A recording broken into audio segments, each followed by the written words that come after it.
So this is our third Sunday back for in-person attendance. And I just cannot tell you what a difference it makes and how good it is. I miss doing this so much, seeing you face to face and having this time like this, just so different and so better. Holly Hudley is off this week. She's on a road trip, and she'll be back next week with a class we already realize that we've bitten off more than we can chew, but we're going to do it. So this time today is dedicated to our deepening our awareness of who we are and understanding of who we are, deepening our awareness and understanding of sacred mystery, and also strengthening our commitment to treat others as if they were us, because they are. So I want everyone to know, and Olivia, you can change the slide, that no matter who you are, no matter where you are in your spiritual journey, you are welcome here. So the man sitting next to me is Dr. Jim Bankston. Jim was the senior pastor of this church for 19 years.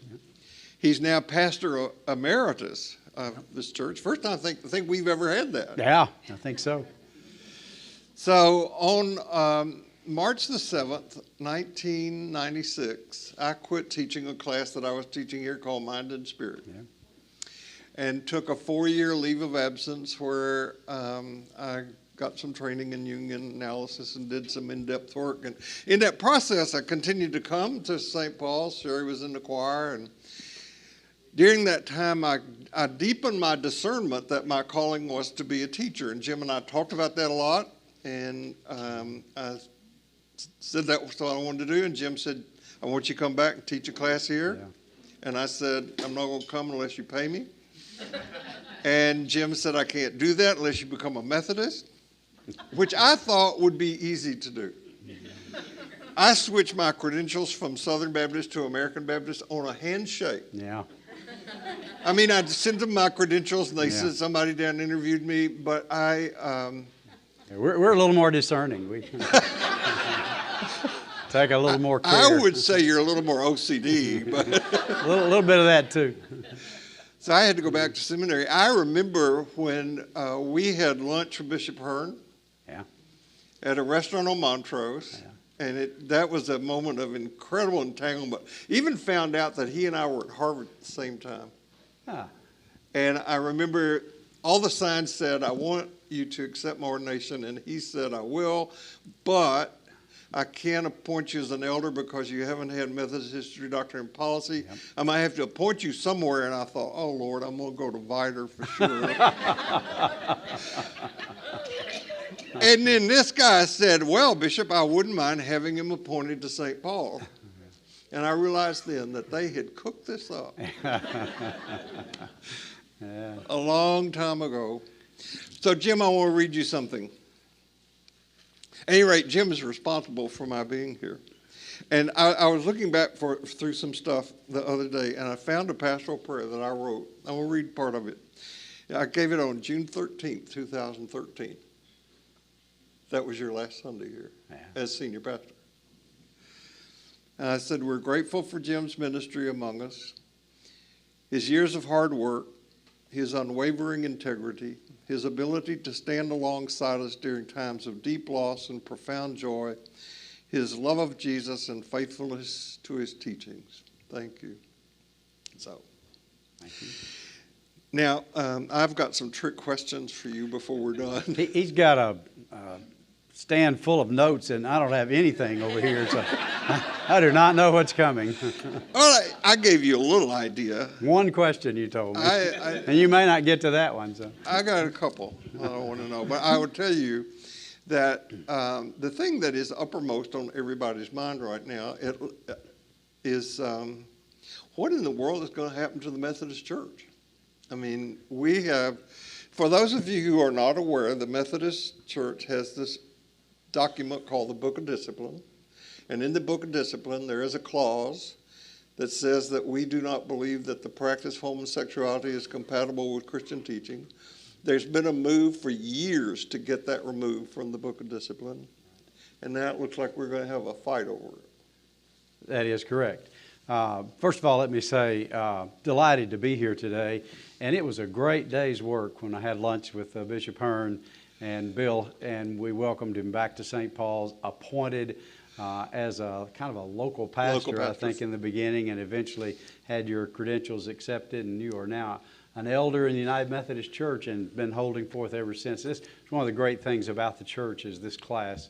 So it was not a hard call to welcome him back, and I'm so glad you're meeting again. I talked to a friend of mine who is a pastor of one of our larger United Methodist churches in town. I said, how's your attendance? What's it like trying to get people back?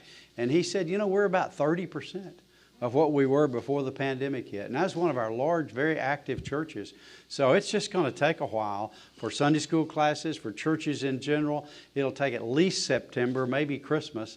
And we may never regain where we were, any of us, but we're all worried about that. But it's so good to see so many of you here today. And invite your friends. We'll get back. It's just going to take a while. Some people are still cautious. Some people got out of the habit. Some people are watching on the live stream. So things are different. Mm-hmm. Now, about the United Methodist Church, in 1972, we put that little phrase in our book of discipline. It was actually, it started out, the 1960s were tumultuous, and we tried to deal at General Conference, the decision-making body of the church, with the issues that were emerging in our society. And we dealt with the subject of the way we referred to it at the time was homosexuality, and really made fairly positive statements about being included. And as almost an afterthought, a layperson from the San Antonio area added a phrase that got accepted and passed by the General Conference, which said, comma, although we do not consider the practice of homosexuality compatible with Christian teaching, or we consider it incompatible with Christian teaching, I believe the way it's said. And so that has been a part of our book of discipline since 1972. And I have been a delegate to a General Conference. I have worked on committees that has tried to change that, and we have not been able to change it in the United Methodist Church. I read recently that according to a Pew Research statistic, which is usually pretty accurate, 70% of the American populace now support same-gender wedding. 70%. That's up from the 30s. Not very long ago. So society has changed their minds about this. Individuals have changed their minds. People are moving toward a more inclusive stance. We have some old liners in the United Methodist Church that are not going to let this die, and they're going to split the church over it. And it's going to happen. We have a process through General Conference which had to be delayed. We should have met last year in 2020. We are a global church, and that contributes somewhat to our situation in that we have very conservative Christian communities in Africa and places in Asia, and lots of them. It's almost 40% of the vote at General Conference, so it's a lot of the vote that comes from some of the more conservative areas. And we should have met in 2020. We couldn't because we couldn't get people together because of COVID. We were to meet this year. That's already been canceled. It was to be in August and September of 2021. People from the global community still cannot travel, so we can't have General Conference. It is scheduled for next year, 2022, in which it'll be back on the table. And there have been various proposals of various ways of dividing the church, the United Methodist Church, between those who are inclusive of different expressions of human sexuality and those who are not, those who want to preserve the what is called in their terminology the more traditional point of view. And we're going to split over that. It's going to happen. And it's just a matter of how it happens. A year from now, the momentum will be building, and you'll want to watch for it. It should happen in August, September of 2022.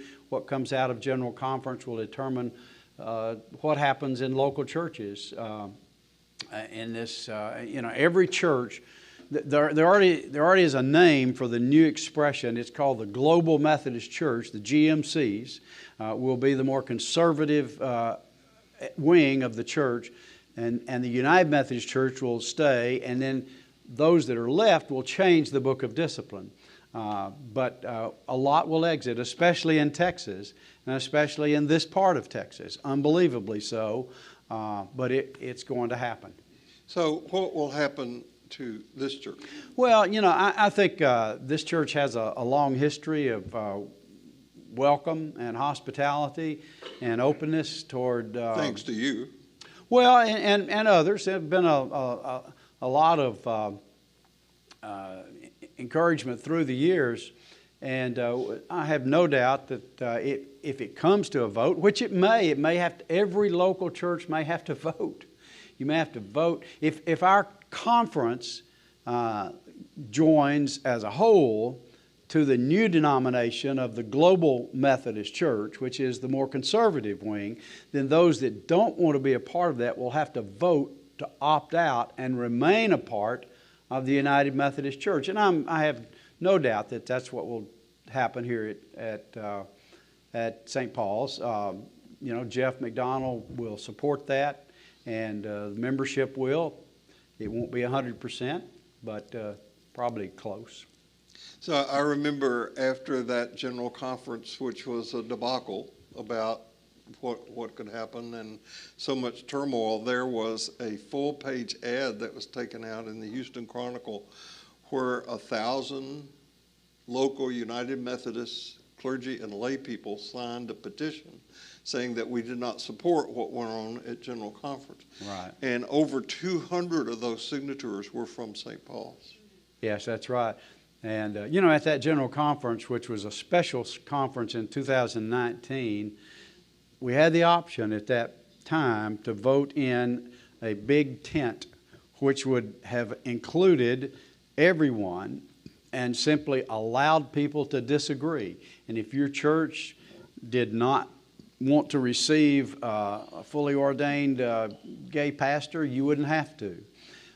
And if you did not want to perform same-gender weddings, you wouldn't have to. But we could stay together in the United Methodist Church and allow us to grow into a place where it would be more accepted.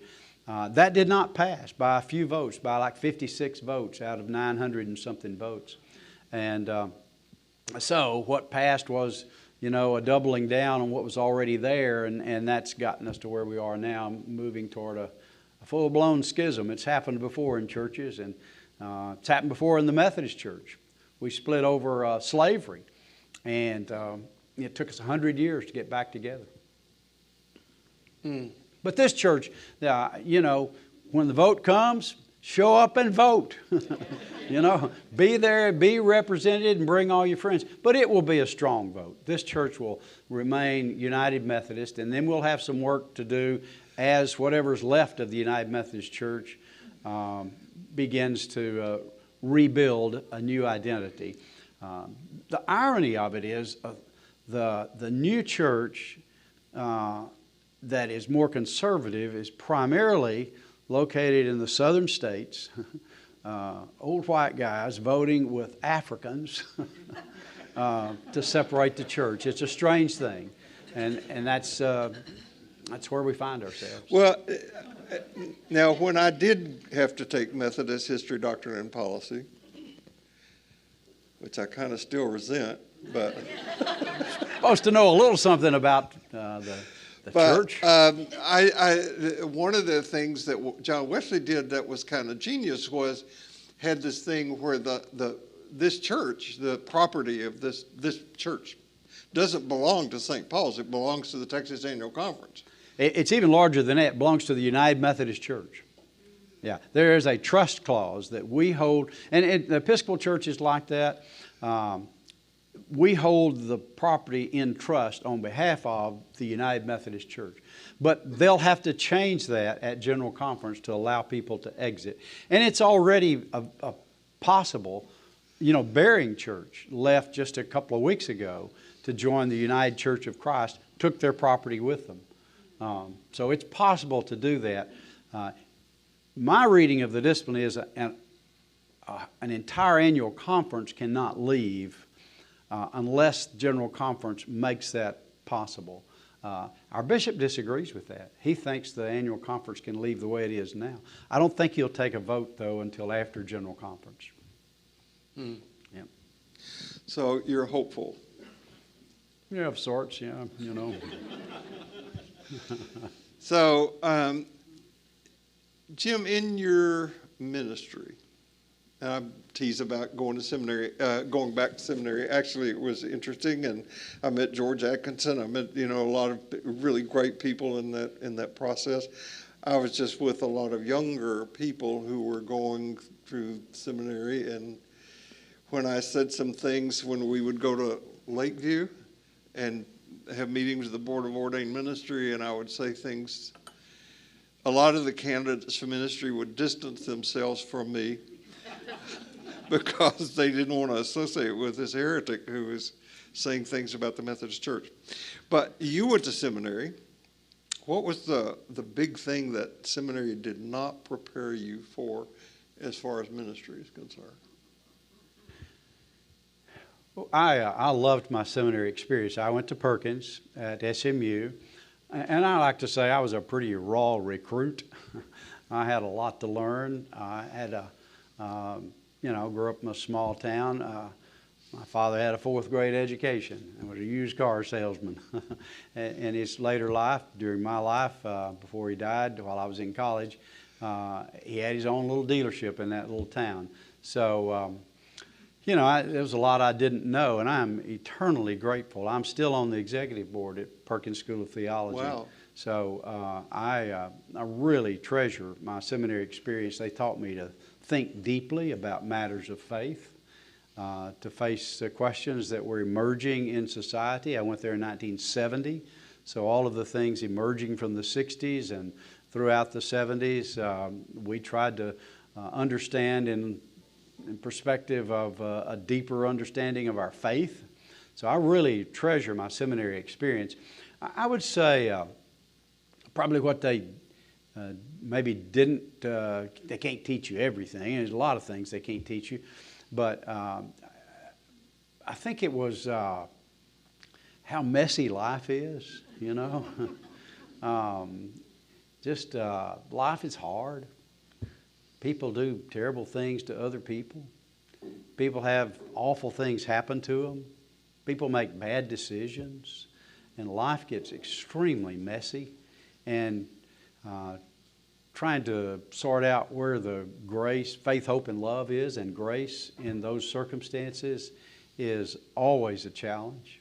In my first appointment as a senior pastor, I did a short work as an associate, but my first appointment as a senior pastor, small town in East Texas, I'd been there a couple of years, and on the Friday before we received our confirmation class into the church on that Sunday, a young man in the confirmation class killed himself. Took a .22 rifle and put it under his chin and killed himself. And he lived with his father and stepmother. It was a wholesome environment. They really were. The young man was just troubled. And the reason I mention that is life is messy, but there was another young man in that class, and both of these two young men were new to the community and had gotten to know each other. And that was literally 40 years ago this spring when that happened. And I'm Facebook friends with this other young man that was a part of that community. And at that date, when the young man died, he had gone to the cemetery where the headstone was of the young man who had killed himself and taken a picture of the headstone and told of that experience. That had been 40 years ago. And this young man, it was still a part of his experience trying to process what had happened on that day. So, life is messy, and we just try to find, I've always thought you shouldn't make life any harder for people than it already is, and we have to find grace for people. So they tried to teach us that in seminary, but they cannot begin to plumb the depths of the complexity that life throws at people. So I take the Christian Century, Yeah. and they have an article in there about once every quarter, some great theologian or outstanding person, and it's in the theme of how my mind has changed. Yep. So after leaving seminary and being in pastoral ministry, what's the biggest mind change that you've made?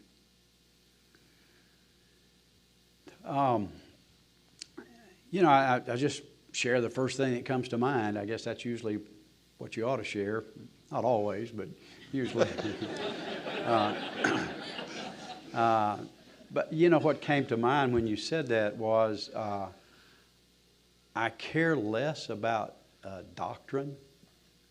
I care less about what is the right thing to believe or say. I care less about having an organized theology. And I've gotten more simple in terms of those few things that you can affirm that are life-affirming for people, that are life-oriented.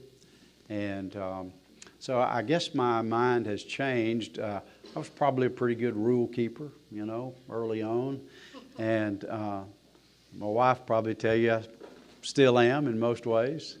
But you know, arbitrary structures of belief that people must conform to. We have basics that we affirm, and I do, but so many of the, you know, we don't want to be so legalistic that we're not life-giving. And I think my mind has changed in that way more than anything else that comes to mind right now. By the way, happy Father's Day. Thank you. It is Father's Day. Yeah. I know your family's very important to you. Yeah.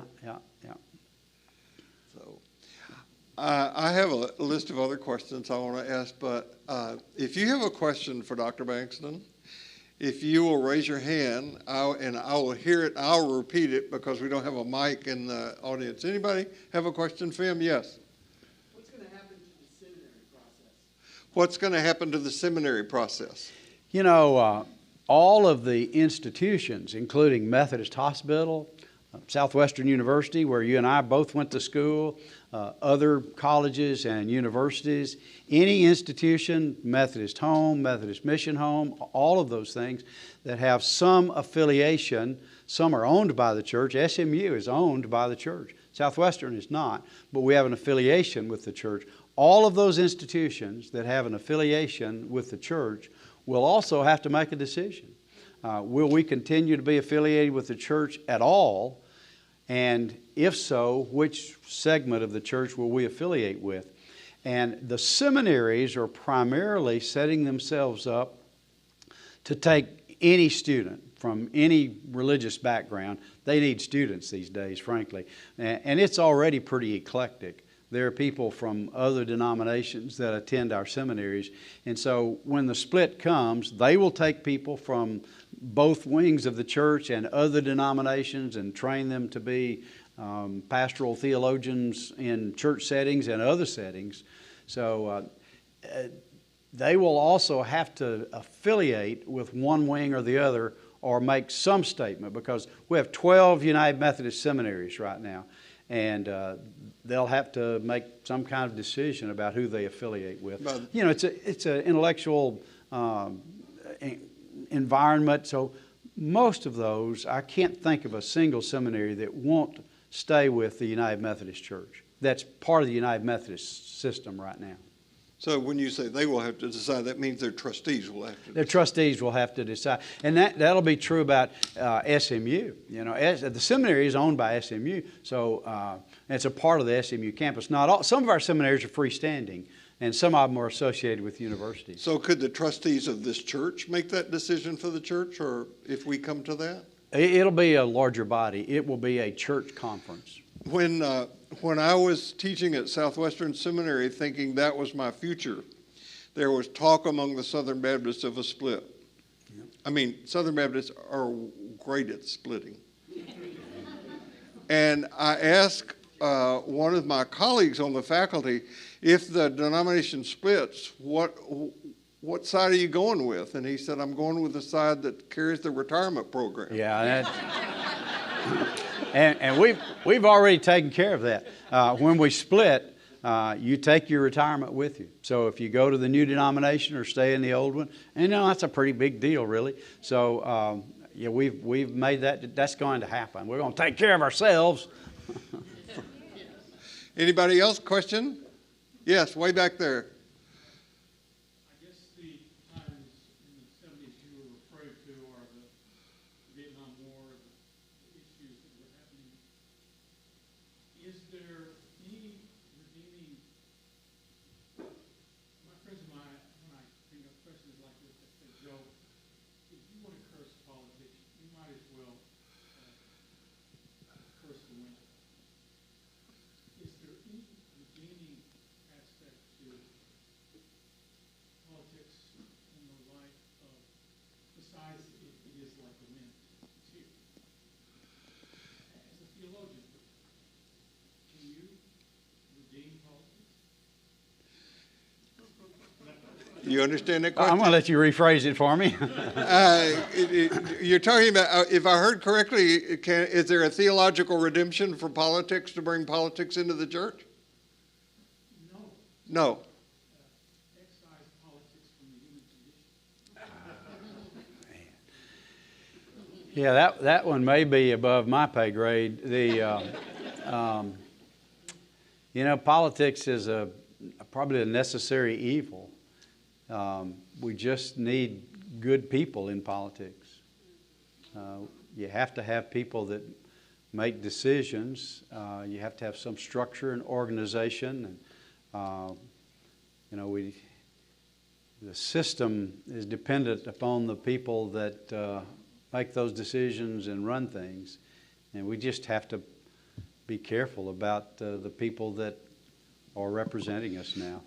Jim, you probably remember well when we hosted here at St. Paul's a forum, an event where Stanley Auerwas came to speak here.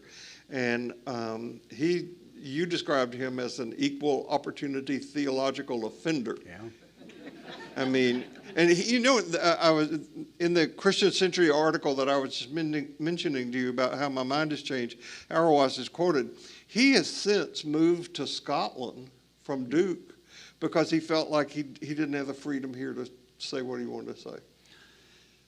By the way, Michael, he's a Southwestern graduate also, Stanley Auerwas, and Texas kid, grew up in the Dallas-Fort Worth area. His father was a bricklayer, and Time magazine called him a while back, it's been a while back, maybe 20 years ago, the best theologian in America. Yeah. We were connected with a group called the Foundation for Contemporary Theology. I would suspect some of you were involved in that. Mm-hmm. And so when they would bring speakers to town, we turned out to be a good place to host it, and we kind of cooperated. And we had lots of very interesting speakers through the years with our connection with that group. Wes Seeliger, started that. Some of that goes beyond. Wes and I were good friends. Yeah, many of you in the room don't remember him. But so we did have Stanley Auerwas, and he was a pretty radical thinker. He was on the faculty at Duke for a while, and he liked to stir things up. And he did. And he did. I'm fond of quoting a professor in seminary who said, there are two things that you cannot talk about in church. One is politics, and the other is religion. And that sometimes proves to be the case. But politics, I had a cartoon that showed on the announcement slides last week where this old wizened guy is saying, if you are ever lost, here's a tip. Just start talking politics and somebody will come and argue with you. Yeah. So it's a very prickly, divisive time for us. It really is. I do sense, that that we are very divided politically. There's not a lot of middle ground. There's not a lot of common ground. We have to regain that somehow, but we may be just barely inching toward it. That's my sense. Well, the lid has been taken off of people feeling free to say inappropriate things and harmful things and believe all sorts of nonsense. Okay, anybody else got a question for Dr. Bankston? Yes, here's one. Yes. What's going to happen to the national board, like church and society and missions? So the question is, what's going to happen to the national boards like church and society, missions, and that sort of thing? Yeah, I'm still on a committee with the Board of Church and Society. I meet with them on a regular basis. Even this week had a Zoom call with them. They've got to make those same decisions. The reality is the global church, the global Methodist church, the split off denomination doesn't want them. They want pensions, but as far as the Board of Church and Society, Board of Global Missions, Board of Discipleship, things like that, that will stay with the United Methodist Church. And we'll have to revamp them a little bit. It takes a lot of money to run those boards, and there won't be as much money. So they will stay with the United Methodist Church, almost certainly. In what form is yet to be seen. So, Jim, it's unavoidable that the GMC, the pickup truck denomination. That's right. Pickup done. Yeah, I don't want to offend anybody, but I never did like GMCs. My father was a Ford dealer, so you know. So it's going to be impossible, I think, for this new denomination to avoid being branded as the denomination around the sexual exclusion issue. That is true, and they will try to rebrand it around a kind of a doctrinal purity, back to basics, welcoming of all people. They've already written a book of discipline that is welcoming of all people, but does not affirm the fullness of inclusion of all people, including ordination and marriage. So they want to try to present themselves as welcoming and magnanimous, but it's going to be really hard, like you say, to not be branded that way. Many want them to be branded that way. Many within the movement. We're going to take our stand. That's who we are. We think the Bible's clear, they will say, and we're going to affirm what we think the Bible says about this. What do you think it means to the Texas Annual Conference or to the grouping of churches that, it's like St. Paul's in the Texas Annual Conference, that we've lost Bearing? Well, it's a tragedy. Bearing had a 150-year or so history and took the initiative to become a safe place for LGBTQ plus community for years. The pastor over there, Diane McGehee, is not only an ordained United Methodist preacher, but a Harvard-educated lawyer. We lost a good person. And we lost, she moved with them to the United Church of Christ. We lost a great church. They supported everything the conference and district did. They sent campers and counselors to Lakeview. They supported the district program. We lost a good church that provided a great ministry. You can hardly go to Bearing without crying because of the inclusiveness of the ministry that they include there. So we lost a strong church. It's not the largest church, but it had a great history, wonderful people, great pastor. It's a tragedy that we lost them.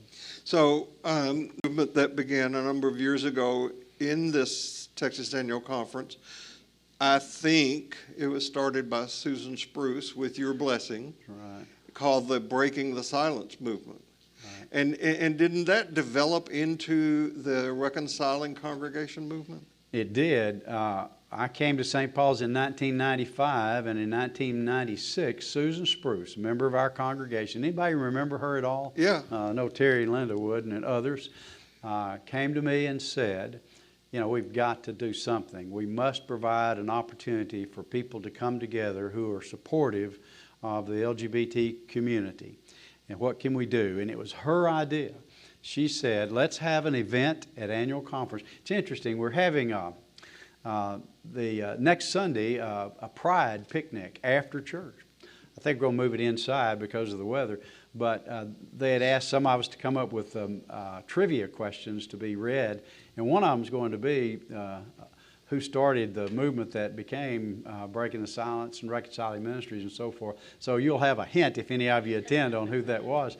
But Susan came to me and said, you know, we have to do something. Let's have a luncheon, an annual conference, and call it Stories from the Heart. Stories from the Heart. And we'll let gay people and parents of gay people tell their stories. And let's see who comes. And she said, I need somebody to moderate it. And I literally said to her, well, if you can't find anybody else, I'll do it. And she didn't find anybody else, so nobody else would do it. So I agreed to moderate. And, you know, we had 50 or 60 people at that first luncheon in 1996. And it's grown into what became the Breaking the Silence and what is now part of the Reconciling Ministries network. And it started because of a member of this church came to the pastor of this church and said, we have to do something. And she was the driving force behind it. Now, you know, I had at that luncheon that we had in 1996, you know, not everybody was on the same page in agreement with what we were doing, but one of our pastors, who was a local pastor, not seminary trained, great big guy, well over 6 feet, you know, close to 300 pounds. His other job was as a guard at TDC, Texas Department of Corrections. He was a prison guard. Came up to me after that, and he said, you know, I think you're right. I think we need to be more gracious and more inclusive of people that are not like us. I thought, you know, it was worth doing this. So I wonder if you all realize what you're hearing. The leadership that this man provided for the full inclusion movement within the United Methodist Church. This is just amazing. All right, Robert.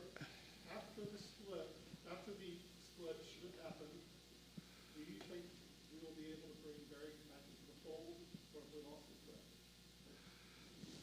thread? I think I heard that.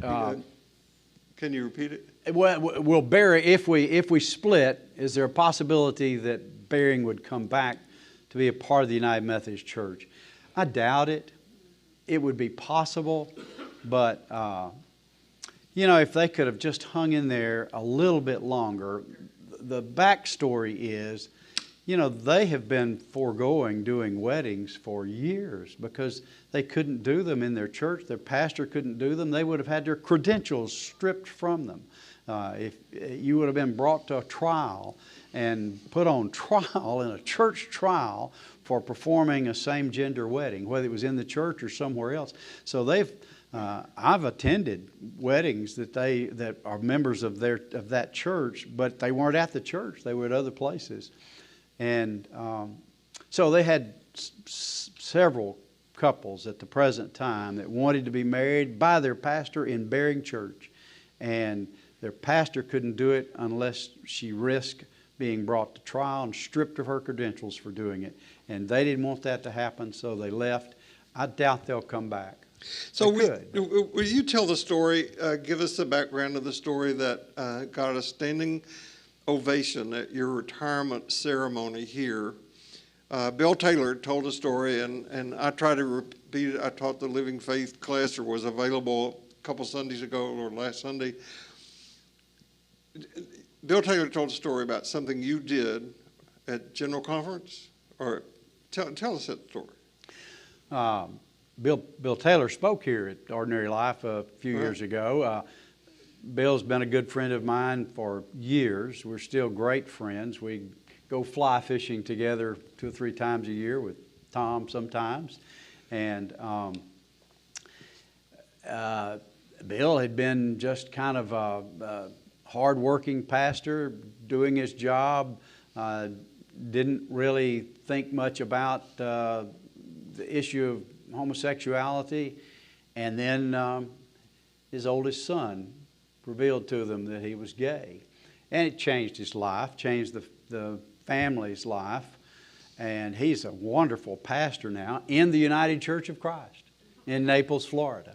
One of their largest churches in that denomination. Bill's son. Bill's son, yeah. Bill's retired, still part of the United Methodist Church, but retired. But so it changed his life. And so at the General Conference, I believe it was in, I think it was 2004 in Pittsburgh. You know, all these years through these General Conferences, we'd have various kinds of demonstrations from supporters, primarily from LGBT community people who would, you know, march on the floor of General Conference, encourage people to support more inclusive language, always very respectful. Sometimes they'd just pass out water at the door, pass out scripture passages that were supportive of their position. And at the General Conference in Pittsburgh in 2004, they came into the conference and started singing. And they said this, the bishops allowed this to happen. It wasn't a hostile takeover. It was a demonstration that people knew was coming, and they were going to sing and march through the congregation, the 900 and something delegates. I was a delegate. And, you know, they just said, if you're supportive of what we're doing, stand up. And so I stood up. There's not much to ask. So, But you were the only one. Only one from Texas, yeah. And you know, Dawson Taylor, who was a layperson in the church at the time, was a lay delegate to annual conference, had already come out to his parents and close friends, but the delegation didn't know her. He'd have never been elected. He was that kind of leader. He was a great leader, was elected as a layperson to General Conference as a very young person, was sitting right behind me, and he couldn't stand up. So I stood up for him, and a lot of others. But So I used to watch a program called Inside the Actor's Studio. You know what's coming. And now I don't watch network news, but I do get my news from a program called The Late Show with Stephen Colbert. And Stephen Colbert has developed the Colbert Questionnaire. So based on those two things, I've developed some questions to ask you, Jim, that are going to help us look deeply into your soul. What's the best sandwich? what's the best sandwich? I like pastrami and cheese. Okay. No wrong answers for this. Yeah. What is your favorite thing to do with your free time? Well, this will probably seem a little trite. I do like to play golf. I do like to fly fish. And I like to spend time with my family. You know, that's... and we like to travel. My wife's in the audience today. She could contradict some of these things probably. And maybe she has remained silent. Maybe she's the one that she ought to answer some of these questions. Could answer let's this. don't do that. What's the one thing you own that you should really throw out? You know,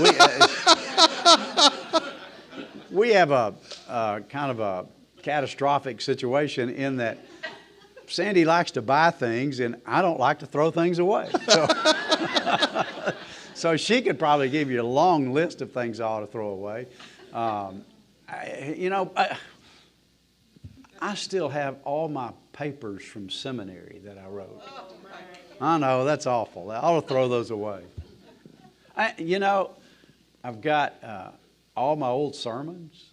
I have to keep those. You know, Muzan Biggs, who was a great preacher, was at Boston Avenue in Tulsa for a long time. Really a great preacher. I liked him a lot. And he told me one time that every 3 or 4 years, he'd put all of his sermons in a box and put them out by the trash and let them haul them off. So that's probably what I ought to do. I wouldn't do that. Have you ever asked anybody for their autograph? Yes. I'm trying to think who now. Probably some musicians like, I don't know, Chris Christopherson or Willie Nelson or somebody. Who do we have, Sandy? I don't know. What's your favorite movie? Oh, I love movies. This one may surprise you, but one of my favorite movies is No Country for Old Men. Really? Yeah. Yeah. It is pretty brutal. Complexities galore there, you know, of a good man, somewhat good, being corrupted, and of a total psychopath, and the forces that interplay, and the one that's trying to keep order, not knowing what to make of it. Yeah, I like Places in the Heart. Oh, I knew you were going to say that. Yeah. I like Tender Mercies. That's an old movie. I like 1917. That's a fairly recent movie. So Carson McCullers, who wrote Oh, Brother, Where Art Thou? That's one of my favorites. I like that. Carson McCullers, who wrote No Time for Old Men, also wrote something about horses. What's in the title? What? All the Pretty Horses? I read that book recently because somebody said that I should, and I always do what I'm told. And it was beautifully written, but boy, it's dark. And that's what I was thinking about that.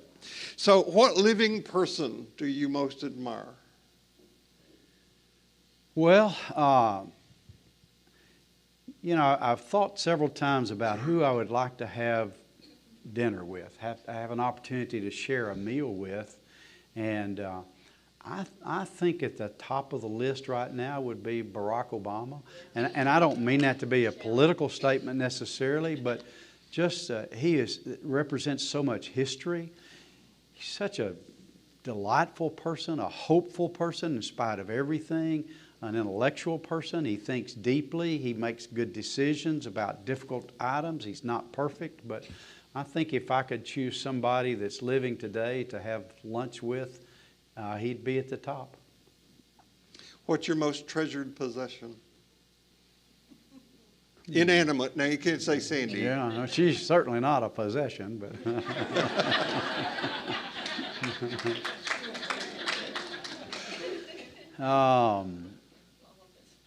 you know, I guess, can you say home? Uh-huh. Love my home because, you know, I lived in a parsonage all my ministry, and to have a home is a nice thing. We enjoy our home. So if you had to listen to one song for the rest of your life, what would it be? Let's see. Well, I'm torn between some of the kind of outlaw country that I like to listen to and the great hymns of the church, which aren't that far apart, really, in some ways. They all talk about brokenness and healing. So if I guess my favorite hymn is, not unlike many of you, would be Come, O Thou Traveler. Mm-hmm. Mine would be Lo, He Comes with Clouds Descending. Yeah. I love that hymn. Yeah. Maybe one of my favorites. So, if heaven exists, what would you like to hear God say to you when you arrive at the pearly gates? You know, I've heard you tell that story about, I think it's your story about someone standing behind Mother Teresa and before St. Peter, and St. Peter just reams her out. Says, you know, you could have done more. So that's what you fear you That's would. what I don't want to hear. But I just hope to hear a word of grace, I hope. Yeah. Well, if I had to answer that question, and I think this may be true for a lot of people here, about the living person that I most admire, it would be you. And well, you have framed the questions in such a way to make me look good today. So, well, we as a community of faith, I credit John Fellers with kind of setting the tone for the liturgical worship we have, and Wayne Day came in when the church really needed a vision, and you came and gave to this church this attitude of inclusion and acceptance, and maybe more importantly, the sense of absolute integrity that you have brought and lived with. And certainly, for you, I wouldn't be here, and I'm really grateful for your making that happen. And I love you, and thank you for this time. thank you for all you do, Bill. Yeah. Thank you. So no matter what happens this week, no matter where you go, remember this: you carry precious cargo. So watch your step, and Holly and I will see you here next Sunday.